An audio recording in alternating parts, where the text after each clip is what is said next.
अजय आलोक जी, आपके साथ शुरुआत करते हुए, ये एक सच्चाई है कि आपकी पार्टी के भी सांसदों ने वक्त पर कभी कभी, इससे पहले भी उमा भारती तो हमेशा टिकी रही, आप ही की पार्टी की हैं, उन्होंने भी ओबीसी की मांग की है। और ये सबकी आवाज इसलिए उठ रही है क्योंकि उन्हें लगता है जब आरक्षण हो ही रहा है तो उसमें जो सबसे ज्यादा पिछड़ा वर्ग है, एससी, एसटी, ओबीसी, उनके लिए भी रास्ता बने। अजय जी, बिल्कुल सही बात है अंजना जी। हाँ। लेकिन ये आरक्षण पार्लियामेंट और विधानसभा में चुनाव लड़के आने के लिए दिया गया है। संविधान की व्यवस्था के अनुसार इसमें 3 क्राइटेरिया हैं, जो कि माननीय गृह मंत्री ने बड़े स्पष्ट शब्दों में समझाया। हाँ। कि 3 क्राइटेरिया के तहत चुन के आते हैं, चाहे एससी, एसटी और बाकी जनरल। हमने क्या किया कि हमने इस पूरी व्यवस्था में 33% महिला आरक्षण का हिसाब कर दिया कि अब महिलाएं 33% विधानसभा हो चाहे लोकसभा हो रिप्रेजेंट करेंगी। आप मुझे बताइए, यहाँ पे सब हम लोग राजनीति से ताल्लुकात रखने वाले हैं, चुनाव भी लड़ चुके हैं, मलूक नागर साहब तो सिटिंग एमपी हैं, आप विश्लेषण ही करते रहती हैं। 33% महिलाओं का जब आरक्षण हो, आरक्षित सीटें हो जाएंगी, तो ये जो टिकटें बांटेगी कांग्रेस पार्टी या बाकी पार्टी जो आज कह रही है कि इसमें ओबीसी आरक्षण करो, ओबीसी आरक्षण, जो कि संविधान के सम्मत नहीं है। पहली बात, जब टिकटें बांटेगी तो टिकटें बांटते समय किस चीज का समीकरण देखा जाता है? जातिगत समीकरण। किसी भी जातिगत समीकरण में ओबीसी सबसे भारी पड़ता है।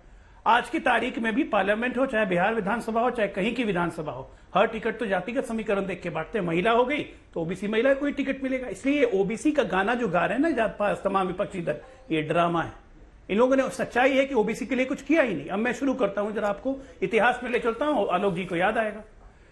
काका कालेकर कमीशन 1953 में बनाया जाता है कि समाज की पिछड़ी जातियों पर अध्ययन करके अपनी रिपोर्ट दीजिए। 55 में यह रिपोर्ट सबमिट हो जाती है। 6 साल 55 से लेके 61 पार्लियामेंट में डिस्कशन पे डिस्कशन, डिस्कशन पे डिस्कशन, डिस्कशन पे डिस्कशन। ओबीसी का तो भला नहीं हुआ, कालेकर की रिपोर्ट को खारिज कर दिया जाता है 1961 में। फिर चला गया ओबीसी ठंडे बस्ते में।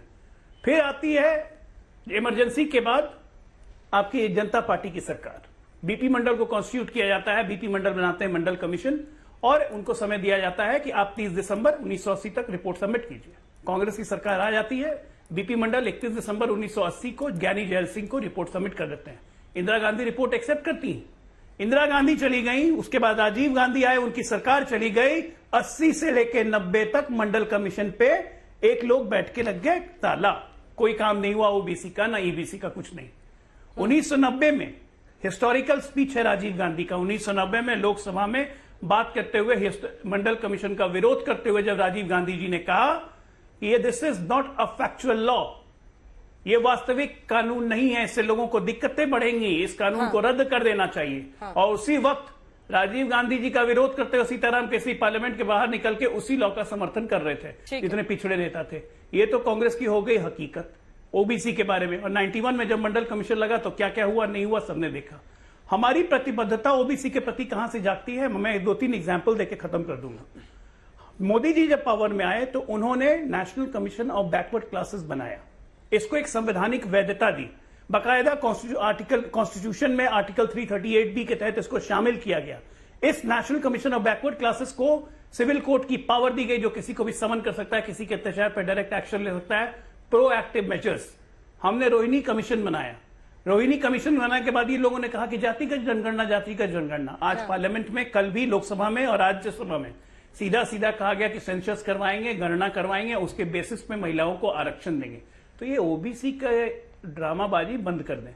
ये लोग कितने ओबीसी के हितैषी हैं ये सबको पता है। असउद्दीन ओवैसी कहते हैं मुस्लिम महिलाओं को आरक्षण दीजिए, मुस्लिम महिला। क्या इस संविधान में धर्म के आधार पे आरक्षण दिया जाता है? ठीक है, अब रुक क्या 33% आरक्षण जो आज महिलाओं को मिल रहा है उसमें मुस्लिम महिलाएं नहीं आएंगी? ठीक है, अजय आलोक जी, अब लौट, ये लोग खुद अपने आप को कॉन्ट्रोडिक्ट कर रहे हैं। ठीक है, अजय आलोक जी सीधा जवाब दीजिएगा सर।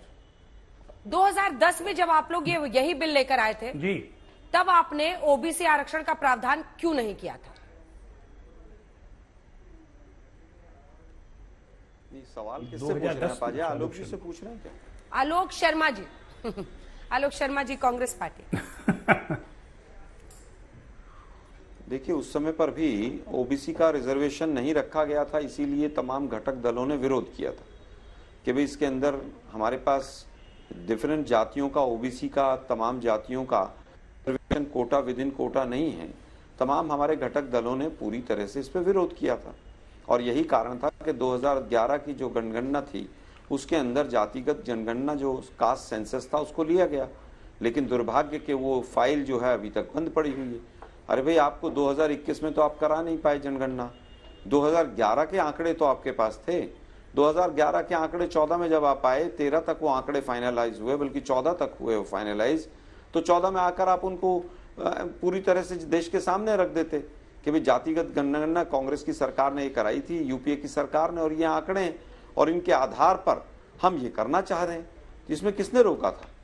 हमारे पास कास्ट सेंसस के आंकड़े नहीं थे, ये सच्चाई है, और इसीलिए विरोध हुआ कि भाई कोटा विद इन कोटा कैसे देंगे आप, और इसीलिए हम लोकसभा में पास नहीं करा पाए, उसको लोकसभा में नहीं रखवा पाए हम, क्योंकि हमारी सरकार माइनॉरिटी की थी। लेकिन 9.5 साल से जो सरकार पूरी तरह से मेजोरिटी की सरकार है, उसको 9.5 साल के बाद जब इंडिया गठबंधन बनता है तब याद क्यों आती है? 9.5 साल क्यों लगे? पिछले जातिगत जनगणना के जो आंकड़े थे वो अभी तक क्यों नहीं देश की जनता के सामने रखे? उसका भी नहीं पता चल पा रहा है हमें तो।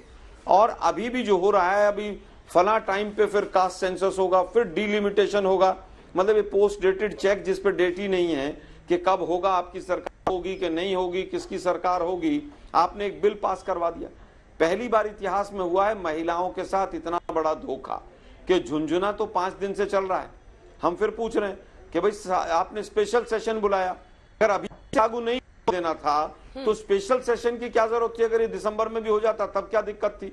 क्योंकि दिसंबर में चुनाव हैं, 5 राज्यों के चुनाव हैं, इनके हर कदम जो हैं रहस्य बना के किस तरह से चुनाव को जीता जाए। और आज देश के प्रधानमंत्री ओबीसी हैं, गृह मंत्री बता रहे हैं, मतलब देश को किस तरह से आप जातियों में बांट रहे हैं, ये पूरी तरह से। अभी अजय आलोक जी ने कहा टिकटों का वितरण जातियों के समीकरण पे होता। बीजेपी करती होगी भाई, कांग्रेस पार्टी जातियों को देखकर नहीं करती। कांग्रेस पार्टी विनेबिलिटी, कैंडिडेचर, कौन जनता के बीच में लोकप्रिय है, उनको देखकर करती है। इसका मतलब आप जातिवाद को बढ़ा रहे हैं। मंडल कमीशन में 100 से ज्यादा चेंजेस हुए थे, उसके बाद वो लागू हुआ था। मंडल कमीशन की रिपोर्ट एज इट इज लागू नहीं हुई थी, और उसके लागू होने के बाद भी बहुत से चेंजेस आए हैं। इसलिए गलत फैक्ट्स देश की जनता के सामने न रखें। और गृह मंत्री महोदय को मैं एक बात कहना चाहूंगा कि हम बचपन से सुनते आए हैं कि सचिव जो होता है सरकार का सबसे बड़ा पद होता है, लेकिन आज कई सचिवों के फोन मेरे पास आए कि भाई सरकार ने तो हमें सरकार से ही बाहर कर दिया, सरकारी पद ही नहीं मान रहे हमें, वो कैबिनेट ही केवल देश को चलाती है। ये देश के गृह मंत्री को ज्ञान। चलिए ठीक है अजय आलोक जी, एकदम छोटा सा जवाब, अन्य 4 मेहमानों के पास मुझे जाना है। क्या दो सवाल पहले, नहीं मेन चीज पे आप फोकस हटा मत दीजिएगा। ये सब पूछ रहे हैं कि जाति जनगणना का क्या हुआ, उस पर क्यों चुप्पी साधी हुई है आप लोगों ने? अजय जी। हमने तो कभी चुप्पी नहीं साधी, क्योंकि मौन सरकार हमारी नहीं है। मौन सरकार पहले होती थी, इसलिए चुप्पी तो हमने कभी साधी नहीं। नंबर 1, पार्लियामेंट में साफ साफ जवाब दिया था गृह राज्य मंत्री ने जातिगत जनगणना पे और कंसेंसस पे भी। अब दूसरी बात, आलोक जी ने कहा, पहली बात कहा कि हम लोकसभा में नहीं ले गए, हमारी माइनॉरिटी सरकार थी। पहली बात, माइनॉरिटी नहीं, मिली जुली सरकार थी, यूपीए की सरकार थी। लोकसभा तो आप कभी ले ही नहीं गए, आपने राज्यसभा से ही बिल को ठंडे बस्ते में पारित करवा दिया। किस तरह की मारपीट की सिचुएशन थी उसका भी वर्णन आज पार्लियामेंट में, राज्यसभा में सुशील मोदी कर चुके हैं। नंबर 1। दूसरी बात, आप बार बार क्या कह रहे हैं, महिलाओं के साथ तो सबसे बड़ा धोखा हुआ, सबसे बड़ा धोखा हुआ। अजीब पार्टी है यार, जब जानते बूझते कि हम महिलाओं के साथ धोखा कर रहे हैं तो बिल के समर्थन में क्यों आ गए? विरोध करते हैं ना कि महिलाओं के साथ धोखा हो रहा है, हम विरोध कर रहे हैं। दोनों बात कैसे कीजिएगा?